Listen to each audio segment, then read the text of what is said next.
1929 ജനിച്ച 2001 നമ്മളെ എല്ലാവരെയും വിട്ടുപിരിഞ്ഞ ആബേലച്ചനെ നിങ്ങൾക്കെല്ലാവർക്കും അറിയാമായിരിക്കും. കലാഭവൻ ആബേലച്ചൻ. കലാഭവൻ എന്ന് പറയുന്ന കലാകാരന്മാരുടെ ആ കൂട്ടായ്മയ്ക്ക് കാരണം ആബേലച്ചനാണ്. അദ്ദേഹം നമുക്കെല്ലാവർക്കും വളരെയധികം പ്രചോദിപ്പിക്കുന്ന ഒരു വ്യക്തിത്വമാണ് അദ്ദേഹത്തിൻ്റേത്. കാരണം ഒരു ക്രിസ്ത്യൻ പുരോഹിതനായിരുന്നു അദ്ദേഹം. അദ്ദേഹത്തിന് സാധാരണ എല്ലാ മതപുരോഹിതന്മാരെ പോലെ മതപരമായ കാര്യങ്ങളിൽ മാത്രം ശ്രദ്ധ ചെലുത്തി അതിൽ മാത്രം ജീവിത സന്ദേശം നൽകി കടന്നു പോകാമായിരുന്നു. അദ്ദേഹത്തിൻ്റെ പാഷനായിരുന്നു കല.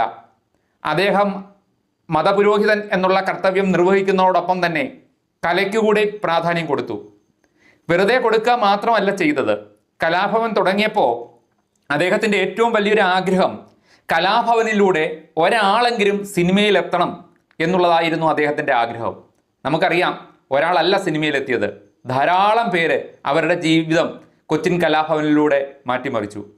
പ്രശസ്ത സിനിമാ നടനായിട്ടുള്ള ജയറാം, സിദ്ദിഖ് ലാൽ കൂട്ടുകെട്ട് സംവിധായകരായിട്ടുള്ള സിദ്ദിഖും ലാലും, ഏറ്റവും നമ്മൾ എടുത്തു പറയേണ്ട പേരാണ് കലാഭവൻ മണി. കാരണം കലാഭവൻ എന്ന് പറയുന്ന ഒരു പ്രസ്ഥാനം ഇല്ലായിരുന്നുവെങ്കിൽ മണി ചാലക്കുടിയിലെ ഒരു സാധാരണ ഓട്ടോറിക്ഷക്കാരനായി മാറി ജീവിതം നയിച്ചു പോകേണ്ടി വന്നേനെ. അദ്ദേഹത്തെ നമ്മളെല്ലാം അറിയുന്ന ഏതെങ്കിലും ഒരു സിനിമാ നടൻ്റെ വേർപാടിൽ ഏറ്റവും കൂടുതൽ മലയാളി കരഞ്ഞിട്ടുണ്ടെങ്കിൽ അത് കലാഭവൻ മണിയുടെ വേർപാടിലാണ്. മലയാളികളുടെ എല്ലാവരുടെയും, പണക്കാരെന്നോ പാവപ്പെട്ടവനെന്നോ ഒന്നും വ്യത്യാസമില്ലാതെ എല്ലാവരുടെയും പ്രിയപ്പെട്ടവനായിരുന്നു മണിച്ചേട്ടൻ. അങ്ങനെ ധാരാളം പേര്, കലാകാരന്മാരെ നമുക്ക് സംഭാവന തന്ന നമ്മളുടെ ആബേലച്ചൻ, അദ്ദേഹം ശരിക്കും മറ്റുള്ളവരുടെ ജീവിതത്തിലെ ചവിട്ടുപടിയാവണം നാം എന്ന് പറയാറില്ലേ? അദ്ദേഹത്തിൻ്റെ കലാഭവൻ എന്ന് പറയുന്ന ആ ഒരു സ്വപ്നം അദ്ദേഹം പൂവണിയിച്ചപ്പോൾ ധാരാളം പേരുടെ ജീവിതം മാറ്റിമറിക്കാൻ അത് ഇടയാക്കി. ഇത് വളരെയധികം നാം എല്ലാവരും, കാരണം സ്വാഭാവികമായിട്ടും നാം എല്ലാവരും പുതുതായിട്ട് എന്തെങ്കിലുമൊക്കെ കാര്യങ്ങൾ ചെയ്യണമെന്ന് ആഗ്രഹിക്കുന്നവരാണ് അല്ലേ? അപ്പോൾ അങ്ങനെ നിങ്ങൾ എന്തെങ്കിലും ഒരു പ്രവൃത്തി ചെയ്യാൻ തുടങ്ങുമ്പോൾ ഈ ആബേലച്ചൻ ചെയ്ത പോലെയുള്ള ഒരു പ്രവൃത്തിയാണ് നാം ചെയ്യേണ്ടത്. 2001 അദ്ദേഹം നമ്മളെ വിട്ടുപിരിഞ്ഞെങ്കിലും ഇതിപ്പം 2024 23 വർഷമായി അദ്ദേഹം നമ്മളെ വിട്ടുപിരിഞ്ഞിട്ട്. ഇന്നും ഈ ജയറാം ആയിക്കോട്ടെ, ഈ പ്രധാനപ്പെട്ട ഈ കലാകാരന്മാരാരായിക്കോട്ടെ, അവരൊരു ഇൻ്റർവ്യൂവിൽ പങ്കെടുത്താൽ അവർക്ക് ആബേലച്ചനെ പറ്റി പറയാൻ 100 നാവാണ്. കാരണം അദ്ദേഹം ഒരു ക്രിസ്ത്യൻ മതപുരോഹിതനാണ്. പക്ഷേ അദ്ദേഹത്തിൻ്റെ കലാഭവനിൽ ഒരു തരത്തിലുള്ള മതപരമായ വേർതിരിവും ഇല്ലായിരുന്നു.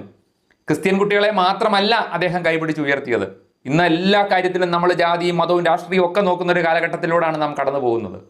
അപ്പോൾ ഇന്നും അവരെല്ലാം പറയുന്ന ആബേലച്ചനെ പറ്റി പറയുന്ന അന്ന് അദ്ദേഹം ചെയ്ത ആ നല്ല പ്രവൃത്തിയുടെ ഫലം ഇന്നും നമ്മുടെ മുമ്പിൽ ജീവിക്കുകയാണ്. സത്യം പറഞ്ഞാൽ ആബേലച്ചൻ മരിച്ചിട്ടില്ല. അദ്ദേഹം നമ്മുടെ മുമ്പിൽ ഈ കലാകാരന്മാരിലൂടെ ജീവിക്കുകയാണ്. അവരുടെയൊക്കെ നല്ല വാക്കുകളിലൂടെ അദ്ദേഹം ജീവിക്കുകയാണ്. ഞാനൊരു കഥ കൂടി പറഞ്ഞുകൊണ്ട് ഈ വിഷയം അവസാനിപ്പിക്കാം.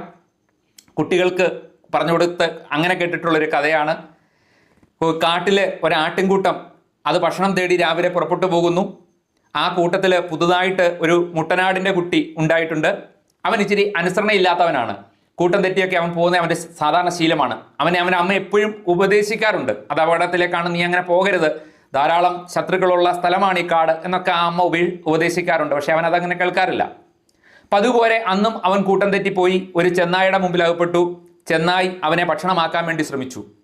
ആ സമയത്ത് ആട്ടിൻകുട്ടി ആ ചെന്നായോട് പറഞ്ഞു, നീ ശക്തനാണ്, ഞാൻ ദുർബലനാണ്, നിനക്ക് എന്നെ വളരെ നിഷ്പ്രയാസം കീഴ്പ്പെടുത്താൻ വേണ്ടി സാധിക്കും. പക്ഷേ എനിക്ക് നിന്നോട് പോരാടാൻ ആഗ്രഹമുണ്ട്, നീ അതിനെനിക്ക് അവസരം തരണം. എൻ്റെ ഈ മുളച്ചു വരുന്ന ചെറിയ കൊമ്പുകൾ അതുകൊണ്ട് നിന്നെ ആക്രമിച്ചാൽ നിനക്കൊന്നും പറ്റില്ലെന്ന് നിനക്കും അറിയാം, എനിക്കും അറിയാം. പക്ഷേ ഞാൻ ആക്രമിക്കാൻ ശ്രമിക്കും, അതിനെനിക്ക് അവസരം തരണം, നിന്റെ ശക്തി ഉപയോഗിച്ച് ആദ്യമേ എന്നെ കൊല്ലരുത്, എനിക്ക് കുറച്ച് നേരം നിന്നോട് പോരാടാനുള്ളൊരു അവസരം തന്നിട്ട് മാത്രമേ നീ എന്നെ കീഴ്പ്പെടുത്താവൂ എന്ന് പറഞ്ഞു. ചെന്നായി പറഞ്ഞു, ഞാൻ വിശന്ന് കുറേ നേരമായിട്ട് കിട്ടിയ ഇരയാണ്, നീ ഒരു കുട്ടിയാടാണ്, നിന്നെ കൊണ്ട് എൻ്റെ വിശപ്പ് തികയില്ല, പക്ഷേ എന്നാലും എനിക്ക് നിന്നെ ഉപേക്ഷിക്കാൻ പറ്റില്ല, കാരണം എൻ്റെ ആഹാരമാണ്, അതുകൊണ്ട് ഞാൻ എന്തായാലും നിന്നെ കൊല്ലും, പിന്നെ നീ കുറച്ച് നേരം പോരാടിക്കോളാൻ പറഞ്ഞു. അങ്ങനെ കുറേ നേരം, ഏതാണ്ട് അരമണിക്കൂറോളം ഈ ആട്ടിൻകുട്ടി ചെന്നായുമായിട്ടൊരു മൽപ്പിടുത്തമൊക്കെ നടത്തി അവസാനം ആ ആട്ടിൻകുട്ടിയുടെ കഴുത്തിലേക്ക് ആ ചെന്നായി അതിൻ്റെ പല്ലുകൾ ആഴ്ത്തി ഇറക്കാൻ തുടങ്ങുന്നതിന് മുമ്പായിട്ട് കീഴ്പ്പെടുത്തിയതിന് ശേഷം ചെന്നായി ചോദിച്ചു, അല്ലയോ ആട്ടിൻകുട്ടി, നീ എന്തിനാണ് ഈ ഇത്രയും അരമണിക്കൂർ സമയം ചോദിച്ചത്? ഞാൻ വിചാരിച്ചു എന്നെ ഏതെങ്കിലും തരത്തിൽ കബളിപ്പിച്ച് നിനക്ക് രക്ഷപ്പെടാൻ ഒരു അവസരത്തിന് വേണ്ടിയിട്ടാണ് നീ ചോദിച്ചതെന്ന് വിചാരിച്ചു. പക്ഷെ നീ അതല്ല ചെയ്തത്. നീ രക്ഷപ്പെടാൻ വേണ്ടി നോക്കിയില്ല, പോരാടുകയാണ് ചെയ്തത്. എന്തിനു വേണ്ടിയിട്ടാണ് നീ ഈ അരമണിക്കൂർ സമയം ചെലവഴിച്ചതെന്ന് ചോദിച്ചു. അപ്പോൾ ആട്ടിൻകുട്ടി പറഞ്ഞു, ഭക്ഷണം കഴിക്കാൻ പോയ എൻ്റെ ആട്ടിൻകൂട്ടം തിരിച്ചു വരും, കാണാതായ എന്നെ അവർ തിരയും, അപ്പോൾ അവർ ഈ വഴി വരും.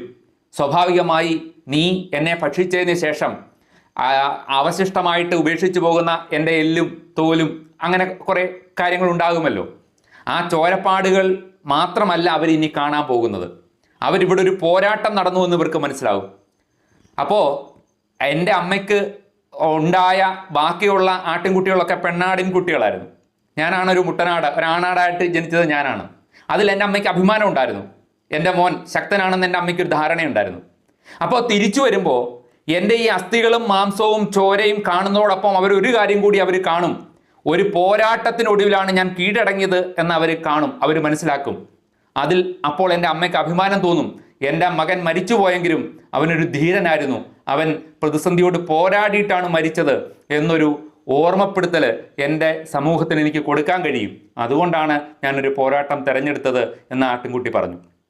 ഈ കഥയും ഈ ആബേലച്ചനും ഒക്കെ നമുക്കുള്ള മോട്ടിവേഷനാണ്. ഇന്നല്ലെങ്കിൽ നാളെ നമ്മുടെയൊക്കെ ജീവിതത്തിൻ്റെ കർട്ടൻ താഴുക തന്നെ ചെയ്യും. നമ്മളെല്ലാവരും ഇവിടെ നിന്ന് പോകേണ്ടവരാണ്. നമ്മൾ ചെയ്യുന്ന പ്രവർത്തികളാണ് ഇവിടെ ജീവിക്കാൻ പോകുന്നത്. നമ്മൾ ജീവിതത്തോൾ പല പ്രതിസന്ധികളിലൂടെ നമുക്ക് പോരാടിക്കേണ്ടി വരും, മത്സരിക്കേണ്ടി വരും. നമ്മൾ അവശേഷിപ്പിക്കുന്ന കാൽപ്പാടുകൾ അത് നന്മയുടെ കാൽപ്പാടുകളായിരിക്കണം. അത് മറ്റുള്ളവർക്ക് പ്രചോദനം നൽകുന്ന കാൽപ്പാടുകളായിരിക്കണം. അതിനെല്ലാവർക്കും കഴിയട്ടെ എന്ന് ഞാൻ ആശംസിക്കുന്നു. എൻ്റെ ഈ വാക്കുകൾ, ഈ ചാനലിലെ സബ്ജക്റ്റുകളൊക്കെ നിങ്ങൾക്ക് ഇഷ്ടപ്പെടുന്നുണ്ടെങ്കിൽ തീർച്ചയായിട്ടും ലൈക്ക് ചെയ്യാനും കമൻറ്റ് ചെയ്യാനും മറന്നു പോകരുത്. നിങ്ങളുടെ അഭിപ്രായങ്ങളാണ് നമ്മൾക്ക് ഇതേപോലെയുള്ള വിഷയങ്ങൾ തിരഞ്ഞെടുക്കുമ്പോൾ കൂടുതൽ മികച്ചത് തിരഞ്ഞെടുക്കാനും അവതരിപ്പിക്കാനും കഴിയുന്നത്. നിങ്ങളുടെ അഭിപ്രായങ്ങൾ കേട്ടെങ്കിൽ മാത്രമേ സാധിക്കൂ. അതുപോലെ തന്നെ സബ്സ്ക്രൈബ് ചെയ്യുക, കാരണം ഞാൻ പുതുതായിട്ട് ആഡ് ചെയ്യുന്ന വീഡിയോസ് നിങ്ങൾക്ക് കൃത്യമായിട്ട് കിട്ടാനും അത് സഹായിക്കും. അപ്പോൾ അടുത്ത ദിവസം മറ്റൊരു വിഷയവുമായി വീണ്ടും കാണാം. എല്ലാവർക്കും നന്ദി.